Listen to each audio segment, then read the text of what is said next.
Sergie. Some people like have problems saying my name, so I'm not so Do people initially always go Sergey? They go Sir. People love to tell me as if I don't know what my own name is. Sergey. My real name is technically Serioja, Oh. and there's only one person in my life that ever called me that, and that was my grandma. Yeah. Uh, but um, but it's not Sergey. But people love to tell me like, "Oh, did you know your name was Sergey?" And I'm just like, okay. Well, Sergi, thanks for joining, dude. Yeah. Yeah, it's nice happenstance just that you happen to like basketball and could talk a little bit about that.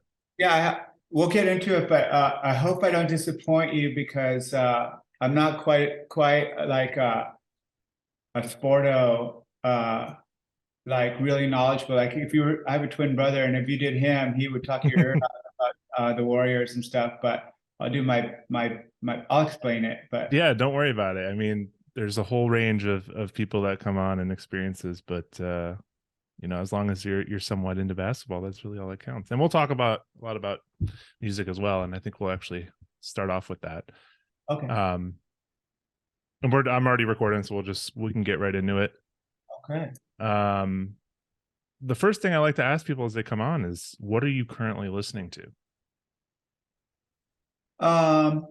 Well, I don't really change that much what I listen to. Mm-hmm. Like things come in my life and out of my life.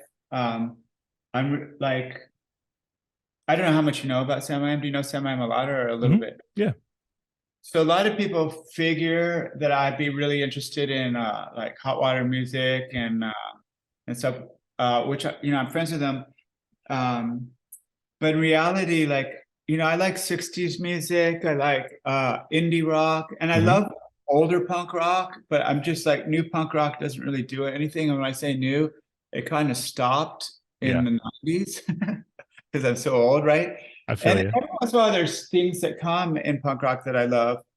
But typically, it's not really my bags, particularly like modern kind of like Mm-hmm. metal hardcore that's really popular nowadays. And anything with yelling, like or anything trying to be like very macho. And when I say macho, I mean there's women doing it too. So like anything Yeah. just be like tough woman or tough man, like it doesn't really go for me. But lately, there is a punk band called Melted that I like. That they put out a first record. It sort of sounded like Waves. I don't know if you know Waves. Yeah. Yeah. It was sort of like in a Waves fiddler vibe. And I heard some Joyce Manor in there. Um, and then I met them, and then I talked to them, and I realized that they were like unhappy with their first record. Oh. And it was kind of produced that way. Mm-hmm. And then I've seen them like 3 times since, and I realized they're much more like a punk band.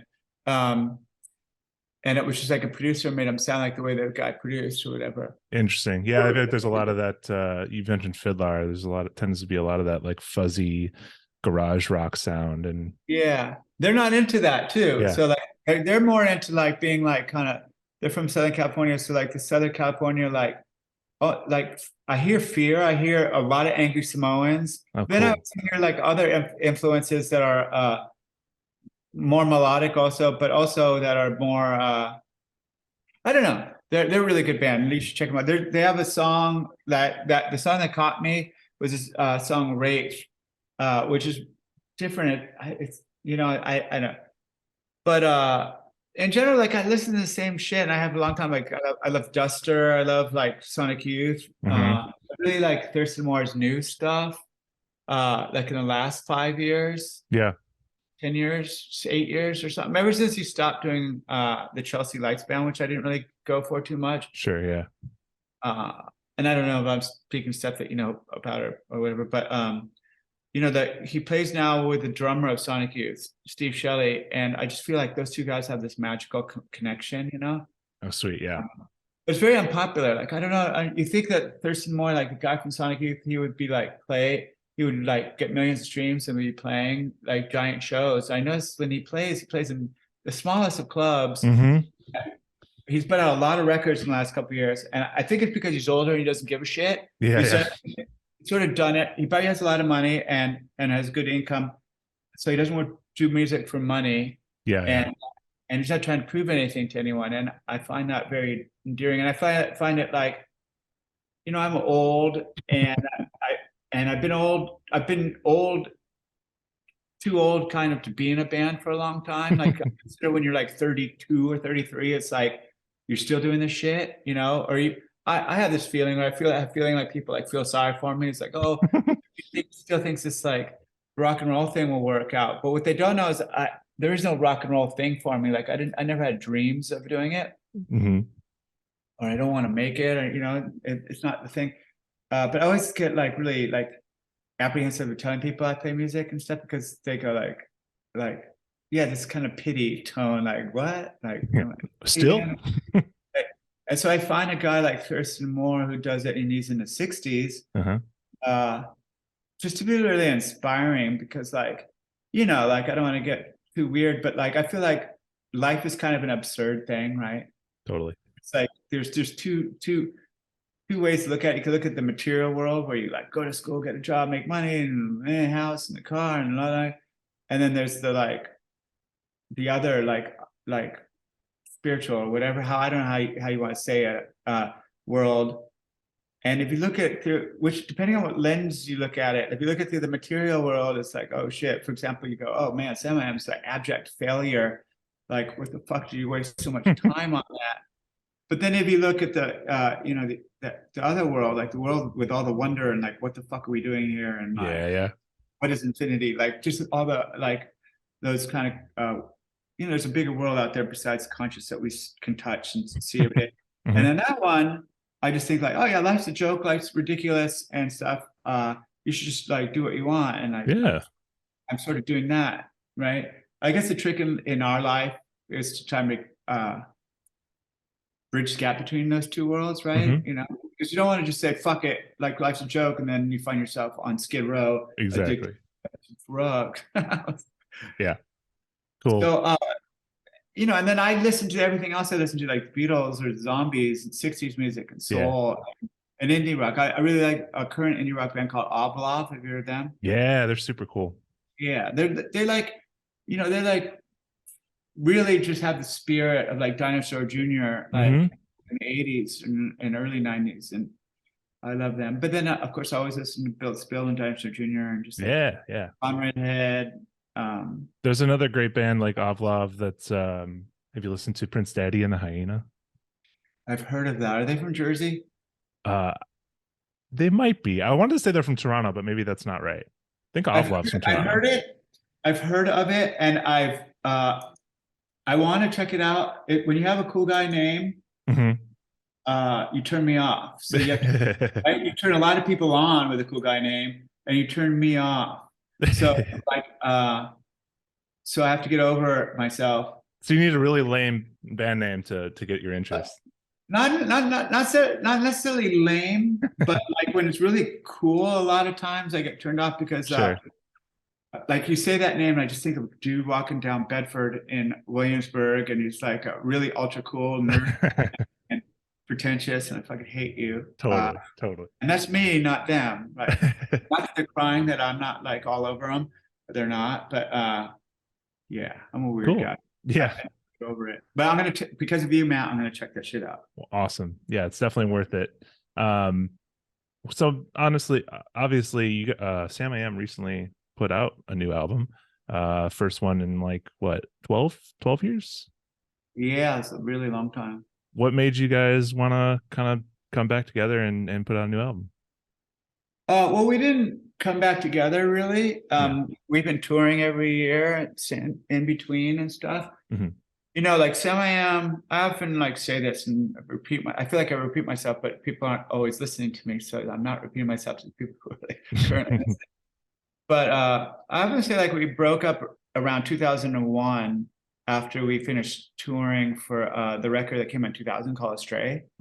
Our old guitar player left, and me and him were sort of like musically and business-wise, we're sort of like partners of the band with Jason, the singer. And when he left, there was this giant shift. Just a lot of shit happened. And I had even called up Jason, the singer, and said, hey, I'm out, because we had a little rift over a Japanese tour that I spent all this time working. I don't want to get into it. And I actually like verbalized like, hey, I'm done, like band's over, I love you, but band's over. But that only took like within 6 months, we got an offer to go to Europe. And when you went to Europe, right? And then we just toured like in the 20 years since then, we put out 2 other records besides the new one. But in 20 years, that's not a lot. But we toured Europe like every year. We toured like Australia and South America and Japan. You know, like if not every year, every couple of years, you know. Yeah. But in reality, even though we did put out those records and we toured every year, and sometimes twice a year, we'd go to Europe.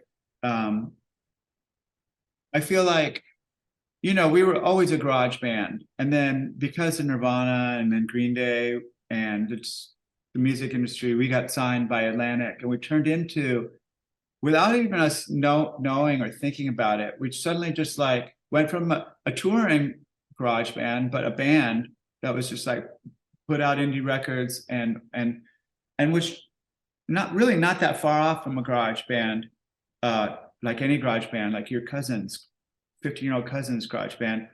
And then all of a sudden for like about 5 or 6 years, we were like a major label band. We had business managers and big booking agents, and we went on big ass tours and played TV shows, and was on the radio and stuff.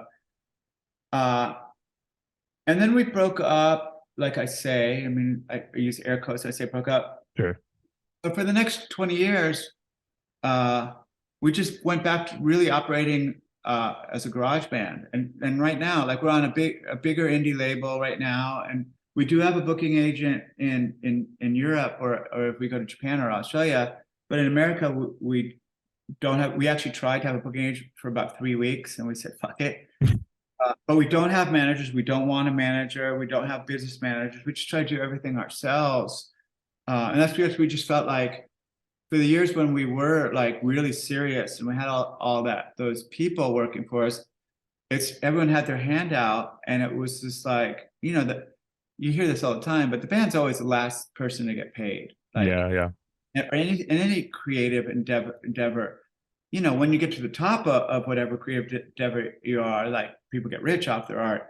But for the vast majority of people, you know, the band's the last person to get paid. And, you know, like say, you know, we played on Friday in the Wiltern here in LA, and we got $6,000. I hope it's not like uncouth to say, but we got paid $6,000 for that show, right? Like, I booked it because I'm friends with bands we played with. Mm-hmm. But if some other guy that we hired to book us booked it, he would get $600 for that by writing an email and sending a form contract, whatever. And yeah, so that's, you know, if we ever wanted to make, it's not going to happen, but like if we ever got bigger and we wanted to make a step up back into the music industry, sort of, I guess we could go and do all those things, you know. I mean, I don't think you can really, I think it's really hard or impossible to get big without like a manager that knows what they're doing. Yeah. But I guess what it is really with us is that we're not really all that interested in being big. Right. You know? Like, and the thing about the booking agent, it was like, I didn't want to have the booking agent. The band talked about it and they said, okay, we'll try it out. And then they fired him. I didn't, but another guy in the band did. And I was just like, once we had him, I was like, whoa, now you're firing him? And I was like, what the fuck are you doing? And I feel like, I don't know if I'm answering any question you asked, but we're just like this garage band. You're answering it perfectly. Yeah. and it's like, you know, we're a really overgrown one. Like we can go to Berlin or Sao Paulo or Tokyo and get a big crowd and whatever. And people listen to us on Spotify, and some people buy our records or t-shirts or whatever. But, you know, I just don't feel that we're that off. And I think a lot of people who might be listening to this that don't know what the fuck Samiam is, like, yeah, of course you're a nobody, you're a garage band. But some people who've loved Samiam for like decades, and there are people that have loved Samiam for decades, think that we're like a band just like a big band is, and we really aren't, you know. Truly punk rock. In that mentality. I hesitate to agree with you on that. Yeah. makes me sound like, oh yeah, we're hell of DIY and we're Right. punk, blah, blah, blah. It's really not that as much as we're just half-assed and we just don't have big aspirations, Hey, like, nothing wrong with that. yeah. You like to play music, and that's just all you're doing, right? It sounds really cool to say punk rock, and I wish I could just Right. say, yeah, we're punk, fucking punk, punk or whatever. But the truth is that we're just a really half-assed garage band. Nothing wrong with that at all. Um, with Stowaway, did you guys release that yourself then? Stowaway, no, we're on I mentioned that we're on a Pure Noise, which Okay. in the world of punk rock and indie rock and stuff is a pretty big label these days.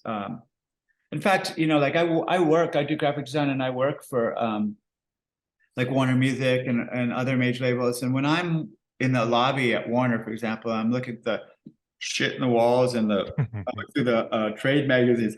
There's nothing rock in there. Like maybe if you go through the alternative charts, you'll see Turnstile, or the metal charts, you'll see Metallica.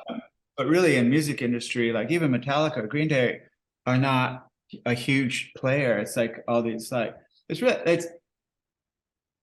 really like really good looking people that are dancers and DJs and stuff. It's like Cirque du Soleil music industry, I feel like, right? and there's really nothing less cool than guitars, for example. But Times shift, right? yeah, but things change over time. in the small scope of what like independent music is, Pure Noise is a pretty big player. They have a really, you've heard of it. Yeah. So it's so that's one way we're like, we're on Epitaph in Europe, or actually in the world, excluding America for like most of our back catalog. And we have records on this record label, Hopeless, and the new records on Pure Noise. So like we are playing in the realm of the music industry in the respect that we do have labels. We're not like putting our music out on our own. Sure. Cool. And then when's the last time you played with Knapsack? Well, I did a band called Racket Club with a singer of Knapsack for a number of years, and we put out a record in 2017. But right before that was the last time Knapsack played. That was New Year's Eve, I think, 2016. Okay. And then we had like our reunions string of shows from 2013 to 2016. And then after that New Year's show, we sort of hung it up for the foreseeable future. Sure. And Blair and I did Racket Club. So that sort of closed the book. And then it sort of opened up back now because Knapsack released the discography in North America. So, we got an offer to do Riot Fest next year. Maybe we'll do. Well, I don't know. I'd like to, but the thing is when we did our reunion, we were like miles above as good as we were back in the 90s. Because, well, first of all, we had a really great bass player because my friend Ed from Thrice played bass on the reunion. Oh, nice. But B, Blair had another 12 or 15 years with cello sound and got way better and more confident about singing and playing guitar and standing in front of human beings, like revealing himself, right? Right. During the first part of Knapsack, the first dance, before I was the band, and I joined right before the second record came out.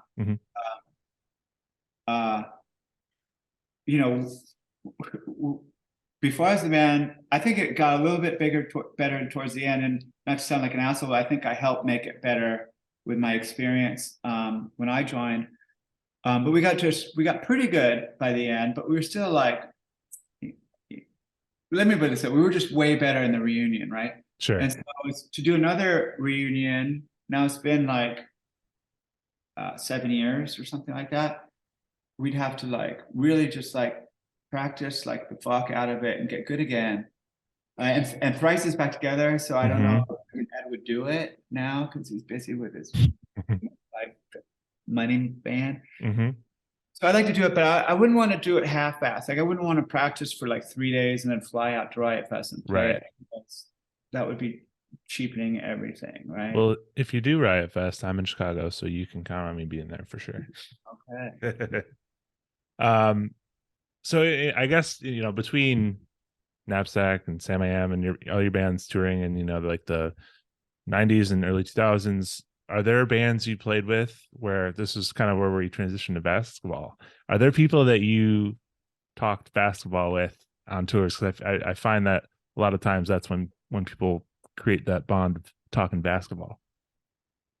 Well, I have to probably explain something being on your podcast. Level me, yeah. I touched it when we got into together, and that is, so I have a twin brother, and my twin brother for the basketball angle, in sports in general, would be like a way better guest for you. Although, like, he has a cursory knowledge of like football and basketball and baseball, but he has like an encyclopedic kind of for the Warriors and the A's and which I think is kind of common. But me, so like I've been doing this music thing and touring since 1990, right? And so in 1990, I was like, you know, like a little squirt, like fresh out of college, and I just had this attitude, like for a number of years, like you put your children shit, you're like your short pants, like you leave that at home, and then now you're like touring, and you're like, then I would do drugs and drink and fuck chicks or get together with women or whatever, however you want to put it. Sound like an asshole right there, but whatever. And also I was really into skateboarding. And so, like, you know, there was like I would say the whole 90s, really. Like my brother would try to talk like we used to talk sports to me, and I would go, "Come on, man, what you talking about that shit for? That's for like old people and young people, right?" Yeah, right. In the middle. And so, you know, like when Run TMC was going on, for example, right? I was like, when shit happens where your local team, when you're like that, right? When you're an asshole like that, I'm perfectly admitting that I'm like being an asshole. Like you'll pop in and check shit out, like when something's popping off with your team, right? And then the second they suck, you're like, this sucks. This is really stupid. And the reason why I'm in, like maybe like 15 years ago, like I said earlier, that like I felt like I was an old guy in the band, maybe too old to be doing it, but I'm still doing it for whatever reason that I'm doing it. You know, I don't meet strange women anymore. I don't do drugs. I don't even drink. And I don't even skateboard very much because like my old bones, like, and so it's actually a little bit depressing to me in a weird kind of way, but I found myself back being interested in sports. And a lot of like what the basketball part of it is like, well, if you lost your way, from when I was a kid, right? I popped back in, like in the mid 90s, because Warriors were doing rad with like Tim Hardaway, Mitch Richmond, and Mullins or whatever. And then, you know, I faded and they fucking sucked for years. And then I came right back with when Baron Davis and Don Nelson came back and they made the playoffs a bunch, right? And then I faded again. But I can remember exactly when I got back to the Warriors. And that was I think it was actually Curry's second year. It was the year they went and played a play-in game, which they lost to the Lakers. And that was the game that actually, you could thank the Warriors, but that's when Kobe, like they won, but Kobe tore his Achilles, right? And that kind of changed his career for the rest of his life. Totally. Because I remember, and now this sounds really bad because he's not with us anymore, and I really do not mean to be disrespectful of the dead. But I remember, like, I was at the sink, I live in downtown LA, and I was at like a happy hour, but it's called the Angry Hour, and it's like a punk rock kind of oh, cool. like they're punk rock DJ, and it's in downtown LA, and it's CD bar, and they play punk rock, and everyone there, it's all like punk rock, and it's only on Fridays. But the TV was on because it was Lakers, and of course everyone there probably wanted the Lakers. But I remember just looking in the corner of my eye, seeing the score and going, "Oh fuck, the Warriors are not back. So we're gonna lose this." And I remember a little bit later seeing them carting off Kobe, and I go, "Yes," like a total chicken shit horse sport or whatever.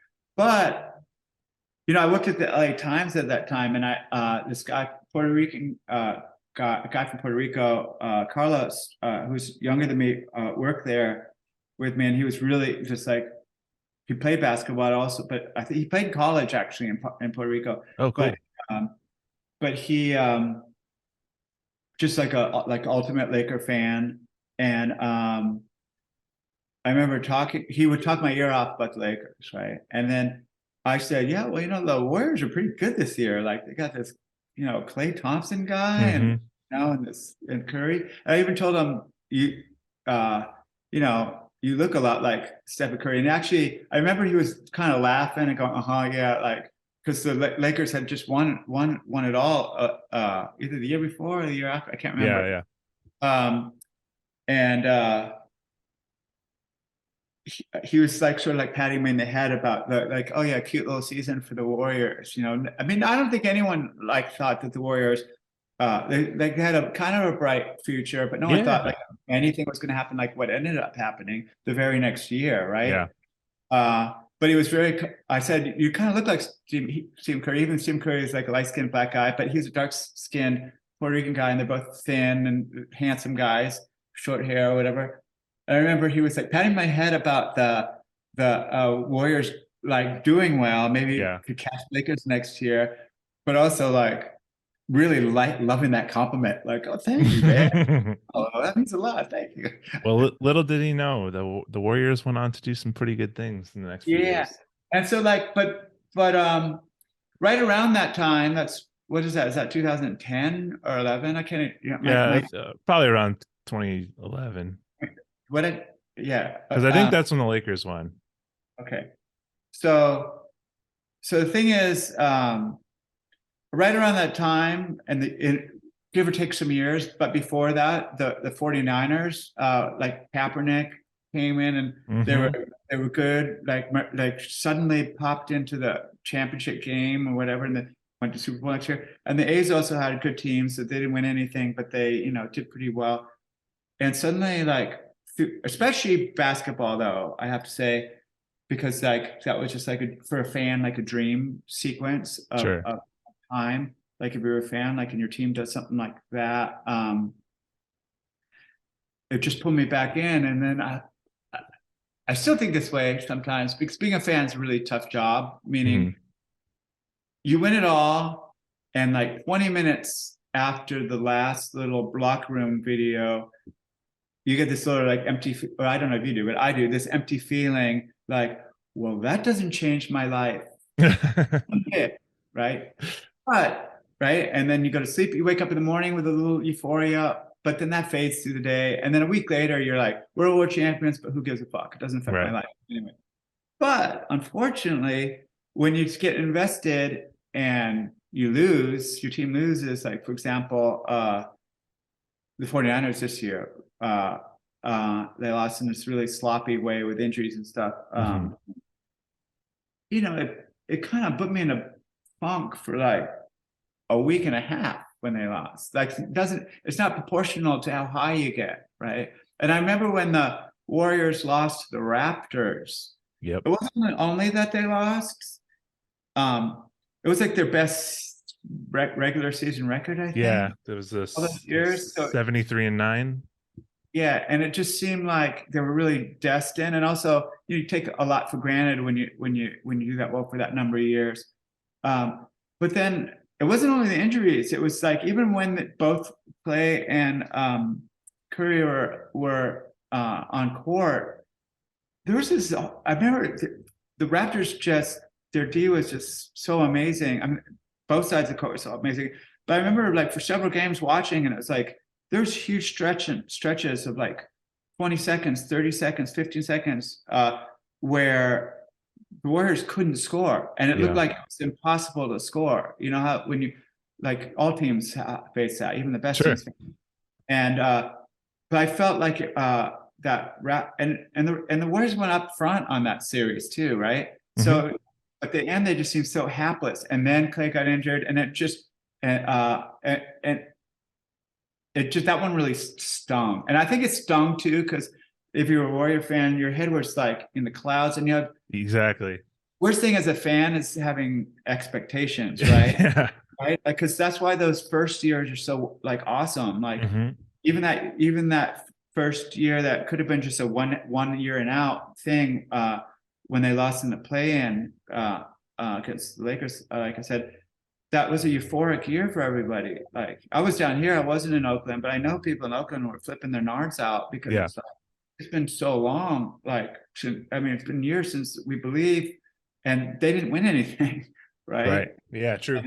And so yeah, so I think you were underselling your level of knowledge on basketball a little bit. I don't think I've definitely talked to people with lower basketball background. Well, I compare myself to my brother and we have this friend. We have two friends that come and watch Laker games. One you probably know about it. My friend Jesse Michaels, who sang for Operation Ivy. Okay, he lives here. He loves the Warriors. And one's my friend Juan Camacho.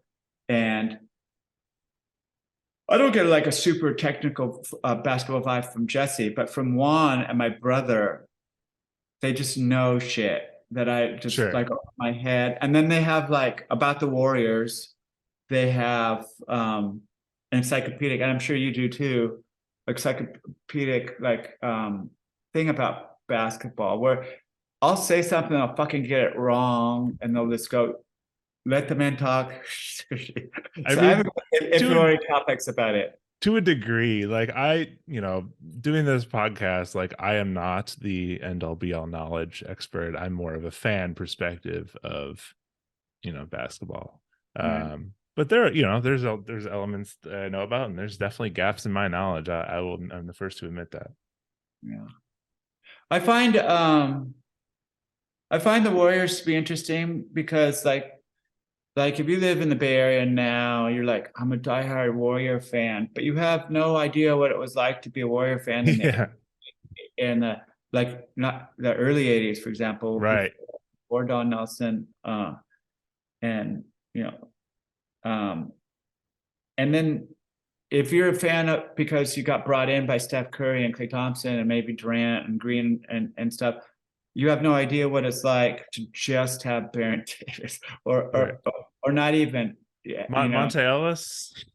Yeah, I mean, there's other guys in it. Yeah, there's Warriors have like a rich history. I'm not. Yeah. But also, they have like a serious lull points, and and just it's like everyone says their team's hard to be fans of. Of course. But you feel it, and current Warriors fans, they're like, oh, that strike season. I mean, a pandemic season. If you don't count that year, right? Yeah. It was a fun year for sure. It was fun to watch, but not as a Warrior fan. True.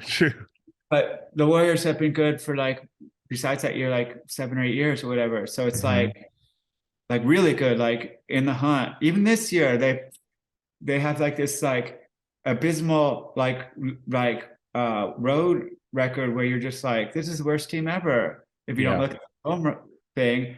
And somehow they still ended like 5 or 6 games over 500. And now we have a new season. Who knows? Anything can happen. Right. The history books, all they'll see, say they won this year, all they'll see is back to back again. Right. Curry even pretty much said, he's like, we're just like hanging around until playoffs start. Yeah, but you don't lose that many games. I know. Like, no, it's more than that. I think in the way you say that and you commit yourself that when you like, there's some kind of chemical imbalance with that team, right? Yeah. Because as far as I know, nothing like that's ever happened before, where you have such a disparity between home. And I don't know what exactly happens at home, really. I mean, I actually don't understand what happens with Right. sports home. It's like if you're say you're a Yankee player, right? It's like you love your fans because when you're doing bad, they'll throw like batteries at you. Yeah. So you Right? have to play well. Yeah, and or they'll boo the shit out of you. And so Yeah.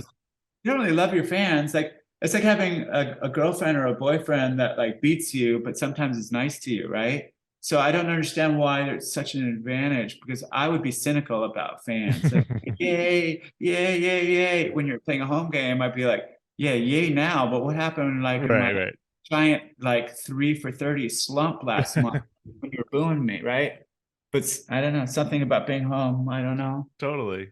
So have you been trying to pay attention this season at all? Like how do you feel about playoffs? Because it's about to go down. It's weird. It's weird. It's weird. The Warriors in general, but also like Thompson. Like I was really excited for Thompson to get back after 2 years. Mm-hmm. And then like he had a great first game when he got back. In the second game he sucked. And then like when I watched games for the season, it was like Jekyll and Hyde, just like the Yeah. team. He was sort of like the poster child for the team because Curry will go on little mini slumps, but like the whole time I've been following Curry, he's never been in a really big slump. He's always been kind of Mr. Dependable. True. I feel like Thompson has been just like this Warrior season. It's just like sometimes he just look like he can't make a basket to save his life almost, and it's under a microscope because it doesn't dissuade him from trying over and over again. He could be 0 for 7 in threes and he'll still Yeah. shoot eighth. Well, it also might be some less pressure because there's, before he got injured, Jordan Poole wasn't exactly who he is now. So you got Jordan Poole who's kind of taking that load off of Clay a little bit. Yeah, but shouldn't that help him? Yeah, true. You would think so. It hurts him. But yeah, I mean, Thompson plays a lot of minutes, so I do think I don't know what you think, but are we on the downward trend of is the Warriors' time running out? it is if people like I would say Wiseman, but Wiseman's gone now. But Yeah. Poole, Kaminga.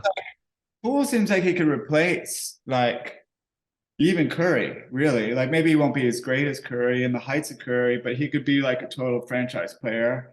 And then Yeah. I mean, people probably don't agree, but I love like other like guys like Gary Payton. Like last year, they had to get rid of him, Right. Cap, but like I felt like he was so good last year. I know. And It's because he was a surprise. yeah, but I mean, Poole was kind of a surprise. True. I mean, not a surprise because I don't know how high he was picked, but I think he was like first round, right? Yeah, he was a lottery pick, or at least just outside of lottery, but he was first round. Yeah. Yeah. So like, but Gary Payton, I feel like just came out of kind of nowhere, and then Wiseman. My brother and I talk about Wiseman all the time because he has done well in the Warriors when he was still in the Warriors. He had done well. But even when he did well, he looked scared and he looked really super young and he looked like Yeah. the amount of time someone threw to him and it went through his hands because he just wasn't there yet, right? And the injuries too. Let alone injuries. Like he looks skinny, like, and he looks like a guy that would get injured, right? Easy for me to say sitting on a couch, of course. Right. Sound like an asshole, like too late. But there's I don't know, there's other guys that could step up. I mean, I do think there's been a downward trend, like because they say like 27 is the right spot for players, which I don't know if that's true or anything, Sure. but if you're 33 now, then you're 6 years past your prime, right? So I think if they, shuffle around, I think Draymond and Clay's, maybe not Clay, but Draymond's time is probably ending with the Warriors soon. And then, but you got Kaminga and you got Poole. So they just have to like shuffle it around a little. Yeah. And they can still stay competitive. I wish my dream would be if they got Damian Lillard. Like I Oh, don't I even mean, think yes. they necessarily need that position, right? But I just Yeah. feel like I he's mean, from he's just so likable. yeah, he's likable, and I just feel like he could be like one of those kind of like just like the way like Durant came in, and it was such a Sure. catalyst for them.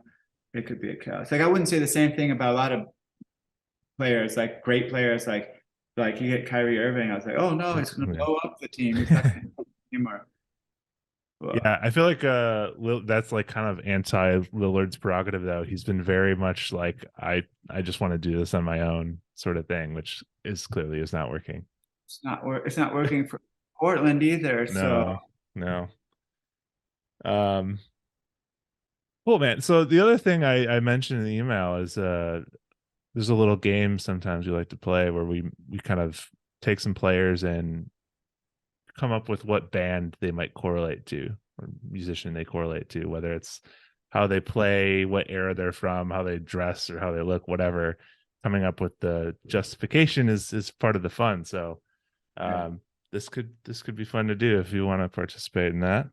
yeah, I do. I like the way that you're like a smart podcast host and you want to have people like think about it, and people can't think about it like on the fly, or they might make It doesn't work out all very often. yeah. So like you sending like that in an email, like a kibitz, so to speak, is I find that to be very smart of you. Or maybe you did that in the beginning. Maybe you did it and it sort of backfired. People were just saying, like, oh, yeah, I think he's like Van Halen. I don't know why, I just do. And then you're like, I've had one or two where someone's like, oh, I didn't see that or whatever, and it ends up being a mutual trying to figure it out, but it's more fun to compare our answers. I think it would be interesting. Like like for me, you're going to get an answer from a fan perspective, Great. which is more like the aura of a player, right? Yeah. Right, or the myth of the player. It'd be interesting if you know do this podcast with players, and they would be more about like who they really are on the court and their abilities. Like it reminds me, like that guy has so much soul in him. He's like Al Green or whatever, Oh right? yeah. Every way he does everything, the way he shit talks, the way he dribbles, and his like slide passing. It's like Yeah. I mean, I would love that. but like the nuances of that are lost on me, right? Because I'm just sitting on the couch watching TV. Sure. So it's more about my impressions of people, or maybe like the arc of their career more than it is I actually did a lot of that too. You what? I did a lot of that too, actually, like career arcs and things like that. So why don't we get into it, and we'll start with the first one, and you can go first, and we'll do Baron Davis first. So yeah, so Baron Davis, I'm glad that I was like familiar with all the people that you had on this list, because if you said like Tim Hardaway, for example, that would be kind of hard for me because in that era I wasn't paying attention that much, right? And he was part of like a trio, kind of, right? And I mean, for those years, because I think that trio is like one of the highest scoring trios. Like like when you talk about the pairs of today. Sure. I mean, like, even Baron Davis was a struggle coming up with something, but the thing about Baron Davis though that makes it easy from my perspective was like. So like I say, like I just popped back in that period because I wasn't like huge, and my brother, talking my ear off about it, like was the impetus that. So my takeaway from him though was like he came in and sort of saved the team, sort of. And what the old chestnut people love to say this when they're talking about players, but he made everyone around him play better. They say about Mullen all the time. Yeah, too. yeah.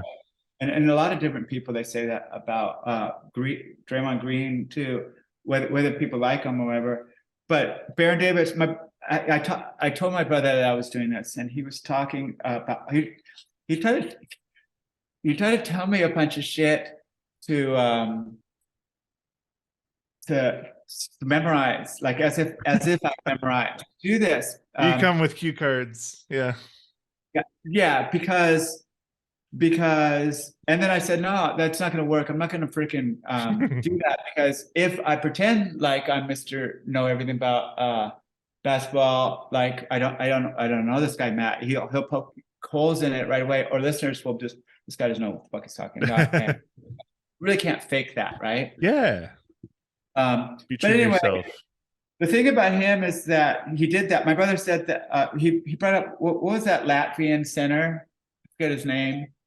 This is there's this center that sucked, and then Baron Davis came in, and my brother like oversimplified it, and he said basically, "Hey, dude, park it under the hoop, and I'm gonna be feeding you, and all you have to do is like get on your tippy toes and dunk it." Mhm. And he, and my brother was, this is my brother's idea, but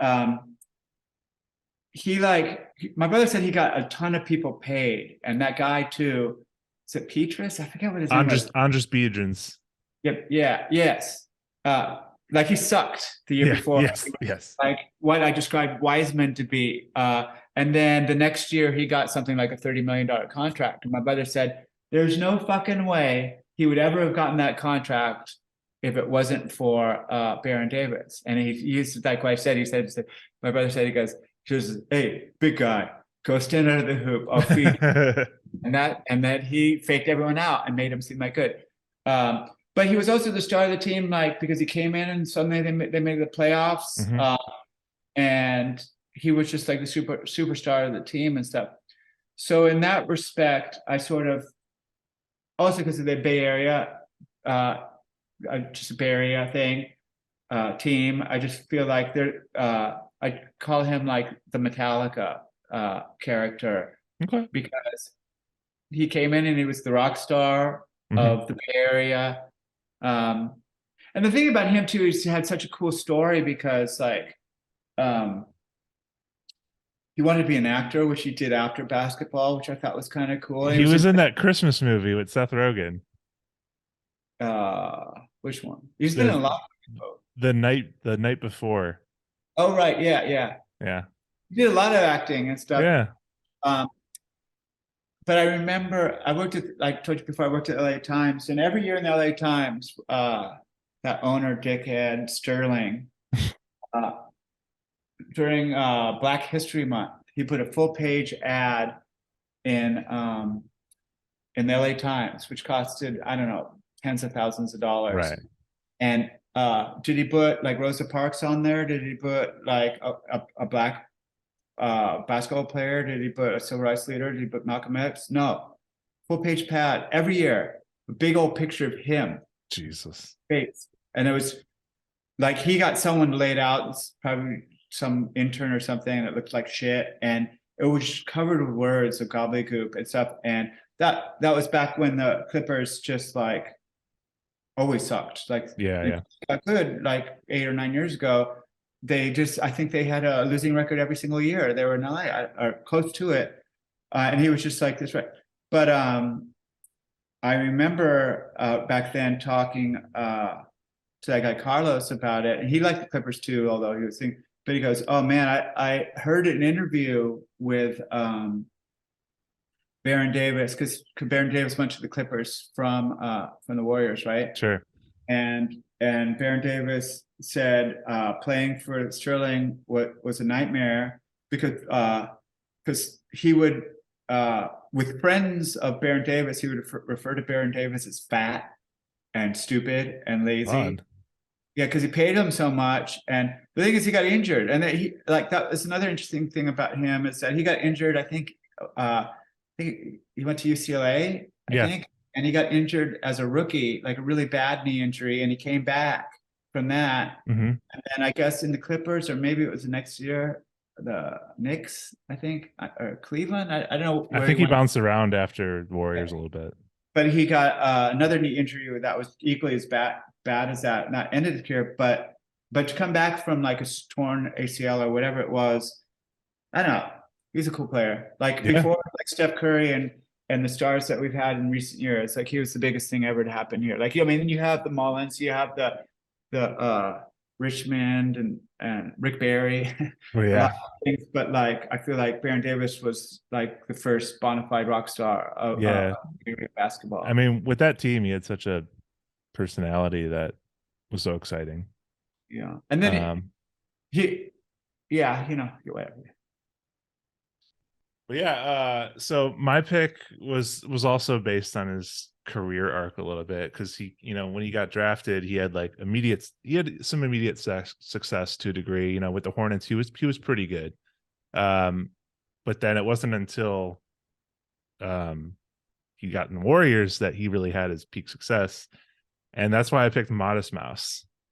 Because I feel like those first couple albums were great, they were awesome, and honestly I prefer those albums. But once Float On came out, they got that success Yeah, and they got that full popularity. on success. Yeah, So I feel like Float On is his time with the Warriors.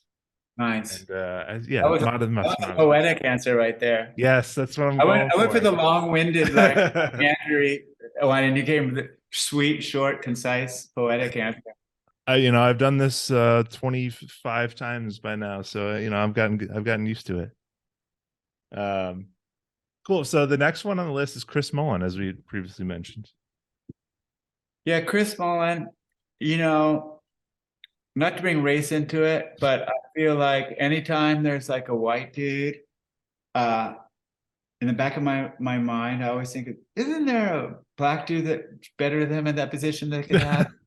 Same thing like with boxing. It's like very rarely do you see a white guy beaten down, like which we're lame. I don't know what it is, It's like, but Chris Mullin was one of those like he's another guy that like was so well liked and respected. Yeah. Uh, and and he came twice to the Warriors, which was kind of neat, Mhm. And then he was like, wasn't he like the general manager or something? Yeah, I think he had a management position. Yeah. But he's also like kind of working man, and like he wasn't like, I mean, of course he was like really athletic, but he wasn't fast. So he's one of those guys that had to like do like some develop the outside shot or Right. whatever, to make up for some of his shortcomings. So it's like I just feel he has like this working class thing. So I'm gonna go with Bruce Springsteen. Oh, nice. I totally see that. Yeah, I definitely get that. Um, yeah, the working class vibe works. So for me, Chris Mullin, my immediate reaction is just like the word, just one word. It's fundamentals. Right. But he like does it like really well, and I feel like a band that makes a basic sound like really well and kind of just like a little more over the top than that is the White Stripes. I feel like Chris Mullin's the White Stripes because it's such a, I guess, especially when they were starting, it was a classic like rock and roll sound.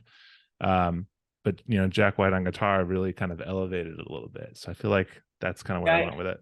I totally am with you on the Jack White, because he is this phenomenal guitar player and Right. everything, songwriter and singer and everything. And I love Meg White's drums. In fact, Agreed. like There's been a lot about her lately, which is kind of weird that she like brought the White Stripes down or something. How could she bring them down? I know.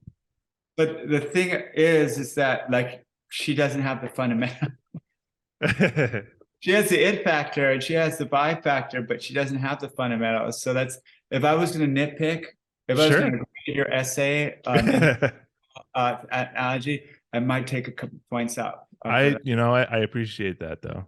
And I need to be taken down because if I've done this so many times, I need to know that I can do better. All right. So the third one is we're back to more of the modern team, and that's Jordan Poole.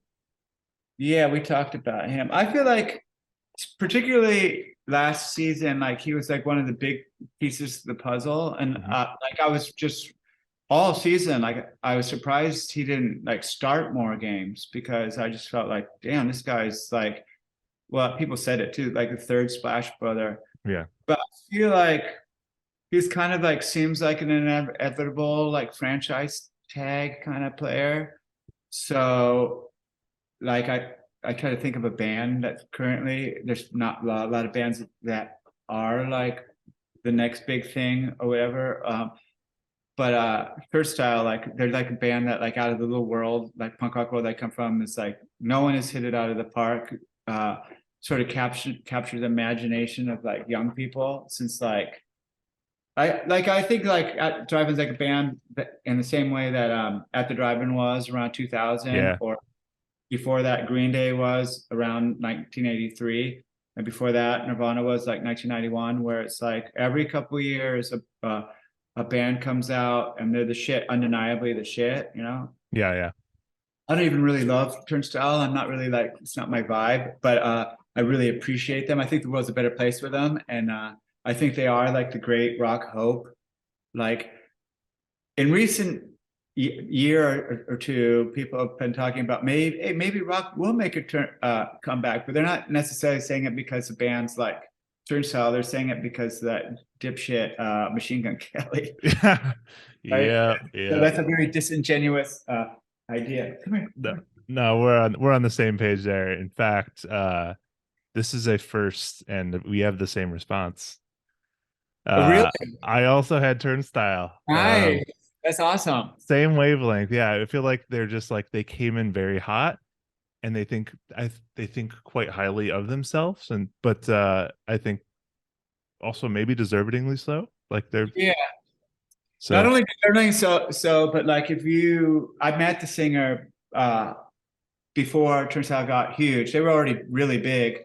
and he was in Trapped Under Ice, right? He was, but I met him at Angel Dust show. Like he played guitar with the singer of Trapped Under Ice. And yeah, he was really nice, sweet, like humble kid that I was talking to. You know, I would for all he knew, I was just some guy. Like I didn't say, hey, I played in bands too or anything. And he talked to me all the time, and I was like, wow, this guy's really nice or whatever. Cool. So I think, and I've read interviews since they've gotten huge, and he references other smaller bands and sort of like the scene that he came up from, whereas a lot of other people get big and it's like, yeah, I'm dating Megan Fox now, like, you know. Yeah. So that's awesome though. That's definitely a first. So I'm glad to see we're on the same wavelength there. Yeah. Lastly, obviously we had to do Steph. Yeah.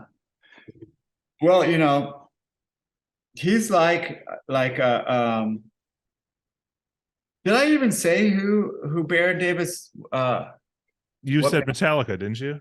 Okay, I meant to say Nirvana. Why did I say Metallica? Oh, yeah, I don't know. Nirvana's but I feel like the reasoning is like similar. Yeah, but anyway, I mean that leaves Nirvana open, but so like I just think it's curious, like the guy who's like LeBron or like Michael Jordan or like you know, all the greats. Like he was a great when he was 28 or whatever. Like he was already in the Hall of Fame when he was 28, and it's like got coming. Like I mean, unless he like got in a car accident or actually that would probably make him even more the great. But it just seems so inevitable. Like first year eligible, you'll make the Hall of Fame, and it's gonna break all sorts of records. Like unless something happens, like I don't see with all those 3 points. How he's not going to overtake LeBron eventually. So it's like in rock, it's like you see, I either like Green Day or Nirvana. Like Green Day, like you know, not my favorite band, but they're the biggest of that heap of that world. Yeah. Like you got your Fall Out Boy, you got your Weezer, you got your Foo Fighters, you got whatever. But Green Day is just like the biggest one. Sure. In the end of the day, you know, maybe in some stats, Foo Fighters are bigger than them, but Foo Fighters are like a corporate rock band with no soul. Like, I'm not saying they're good or bad, but they have no soul. They do because they do like Chevy commercials or GMC commercials. Harley Davidson. They don't take a stand against. They didn't take a stand against Bush. They don't take a stand against Trump. They don't make statements about abortion or anything like that. I'm not saying that Green Day are some like uber political band, and I also think Green Day sometimes like are kind of a cartoon caricature of Yeah. a political band, like the American Idiot thing. Right. But they're as people, like they're not going to be quiet about like all the stuff they don't like. They're against sell more records or to do Sure. a truck commercial or a beer commercial. So when I look at like Foo Fighters, for example, or Green Day, and not to pick on Foo Fighters, but like I just feel like Green Day are kind of in the top, you know. I mean, you got Guns N' Roses and you got Metallica, I guess. Yeah. I might give it to Foo Fighters on that one, actually, ahead of Green Day. I feel like, About being fair. yeah, like longevity wise, I wonder if maybe they've had more sustained success, whereas Green Days have ups and downs, yeah. yeah, Yeah. I feel you on Foo Fighters though, just because I think my interest in them left when William Goldsmith was kind of kicked out. So uh so That didn't bother me like it bothered a lot of people. And the reason why it doesn't bother me is because, like, I don't know how much of an asshole or not an asshole that Dave Grohl might have been in that, but ultimately he's a better drummer than William Goldsmith, at Taylor, least at least playing his own songs, sure. right? And so, you know, I always think about like Dinosaur Jr. Dinosaur Jr. It's like they have a drummer and then they have the singer, guitar player who's a better drummer than the drummer. And there's always make a big stink about Jay Mascis. Sometimes they made a stink him being an asshole because he would play drums on Dinosaur Jr. records. But like, I can always tell when he plays drums. Yeah, I can tell it's because it's so much better, right? sure. And in recent years, he's let the drummer just play all the drums, and guess what? Records aren't as good. Yeah. But I was right there with you from a Sunny Day fan from the beginning. Yeah. Like it. But now when I look back at it, I have a little bit of sympathy towards J. Cole. Like it is his solo project. And there's nothing against Taylor Hawkins. He's a fantastic drummer. Yeah. But okay. I think they let him play. Like the irony is that he let him play after they kicked out William. And surely William did passable drum parts, right? Because he's a great drummer. Like, Yeah. But you might be right. Maybe the Foo Fighters are commercially a bigger band. I'd say either one is about right for Steph. I think it's once you get to that level, it's all kind of a little bit like the same, right? Like Guns N' Roses, Metallica, Green Day, Sure. But I just think that like there's a certain amount of respect that people have for Green Day that they don't have for Foo Fighters. Foo Fighters are like a pure corporate, and you know. Totally. So my pick for Steph was like I think in a somewhat similar vein is that I needed to pick a band that kind of like changed the game a little bit. So I went with Iggy and the Stooges. Nice. Just because, you know, it really kind of changed the way like punk rock is a little bit in that era. And you know, Iggy himself is like very timeless and just kind of persistent throughout his whole life. So I feel like Steph kind of has that presence, and he always will. I love it, but they went through so much adversity. Yeah, You have to go through any adversity. yeah, true. But like, I could see him ending his career without any adversity. That's very true. I mean, he's barely even got injured, you know. Yeah, I feel like this year was the most he was injured, and that was like he missed what, a month total. He's had a couple of like month and a half spells. Yeah. Okay. I feel like we had some good answers in there. I feel like that turnstile thing kind of blows my mind. Yeah. That's really good. I hope we're right too. Yeah, right. That Poole ends up being the Warriors franchise Yeah. player because everyone is getting older, and it's like Splash Brothers aren't going to be able to be doing it when they're 37. Totally. But that's about all I got. I really appreciate you coming on and talking basketball, even if you were a little worried that you weren't going to have enough knowledge. You did, you know, sports fans, like, you know, the guys on ESPN, like what's the guy that's always yelling? Stephen A. Smith. Yeah. Yeah, Stephen A. And even the Max Kellerman, like when Stephen A. Smith's not there, when like, and he has his whipping boy, like he just yells and stuff. And I feel like people that are really into sports can be just really irritated by people that are casual. That's not like me. That's not me. It's I'm just a fan, and I am often wrong. So yeah, you made me feel like what's the opposite of uneasy? What you made me feel like comfortable with Welcomed. At Yeah. ease. Yes. at ease. Yeah, at ease. Right. Well, Even cool. though my doggy was just yelling like like that, talking shit about the Foo Fighters. No, dog's a big Foo Fighters fan. Well, yeah, thanks again for coming on, man. It's been a real pleasure talking.